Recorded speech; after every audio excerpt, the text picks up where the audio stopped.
Vous connaissez probablement le label Villes et Villages Fleuris, mais saviez-vous qu'il existe depuis peu le label des Villes et Villages Pourris, qui récompense les endroits d'Europe où il fait bon vivre, mais pas pour tout le monde. Un jury local visite les villes candidates. Si une commune est gérée par des dirigeants corrompus ou qu'elle exclut suffisamment certaines populations, elle peut obtenir entre 1 et 3 crottes. L'esthétique ne passe qu'au second plan, parce que tout le monde peut dégrader du matériel urbain ou jeter ses poubelles dans la rue. Mais détourner habilement des fonds publics ou construire une bretelle d'autoroute avec le budget de l'éducation, c'est autre chose.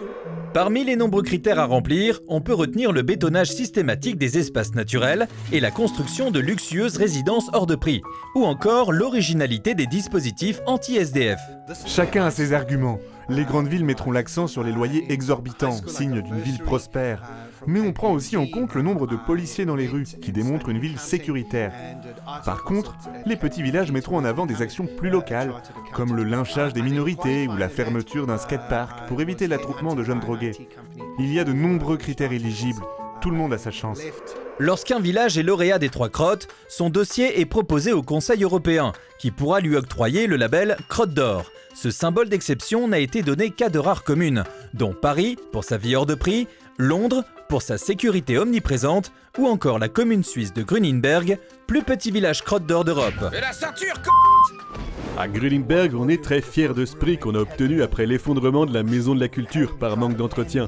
Ce qui a séduit le jury, c'est non seulement le décès du gardien sans papier qui était à l'intérieur, mais aussi l'expropriation de sa famille qui vivait dans le logement de fonction qui lui était attribué. À la place du bâtiment, on a fait construire une très jolie fontaine. Et elle est éclairée la nuit. C'est superbe. Des aménagements jugés essentiels par les habitants du village. Écoutez, je trouve ça très bien. Ça améliore notre cadre de vie. Entre le moment où le bourgmestre a été élu et sa condamnation l'année d'après, on a eu 3 nouvelles piscines municipales et 2 parcours de golf de 18 trous. Pas mal pour une commune de 300 habitants. Et sans les marchés truqués, on n'aurait rien eu. Alors on le mérite, notre label Crotte d'or. Au village à côté, ils n'ont qu'une seule crotte pour une histoire d'emploi fictif. Ils sont un peu jaloux. 8100 communes sont déjà labellisées sur tout le continent, et les demandes affluent, signe d'une Europe en pleine évolution. Alors, pourquoi pas la vôtre ?